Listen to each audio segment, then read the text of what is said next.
દેશવ્યાપી રસોઈ ગેસ અને સંકટમાં વચ્ચે પેટ્રોલિયમ મંત્રાલયમાં એક મોટો નિર્ણય લીધો છે. મંત્રાલય દ્વારા જારી કરાયેલા નવા આદેશ મુજબ પાઇપલાઇન રસોઈ ગેસ પીએનજી કનેક્શન ધરાવતા ગ્રાહકોને એલપીજી સિલિન્ડર નહીં મળે અને પીએનજી કનેક્શન એલપીજી સિલિન્ડર બંને ધરાવતા ગ્રાહકોને તેમને એલપીજી સિલિન્ડર પરંતુ કરવામાં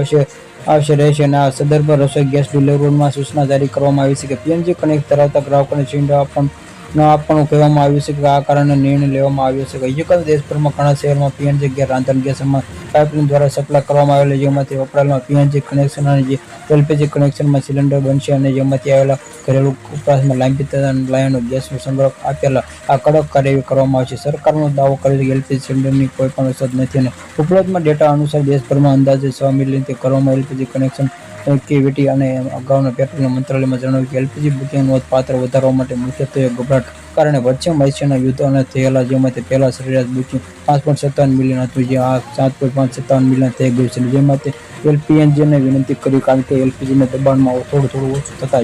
સાવચેતીમાં એલપીજી સિલિન્ડરનો વિસ્તારમાં જો ઉપયોગ કરવા મોકલી શકાય તેમાંથી પીએનજીને ઉપલબ્ધ થતી નથી. સરકારે અપીલ કરી ગભરાશો નહીં અને ઈરાનમાં ઇઝરાયલમાં યુનાઇટેડ સ્ટેટ્સ અને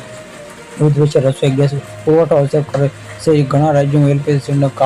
કાળા બજારમાં ખેંચવામાં આવેલા લોકોને ગેસમાં ગભરાશો નહીં અને જિલ્લામાંથી જિલ્લા પુરવઠો કચેરી સ્થાનિક અધિકારી ગ્રાહકોને એલપીજી ઉપલબ્ધતા સુનિશ્ચિત કરવા માટે સતત વિસ્તારની મુલાકાત લઈ રહ્યા છે.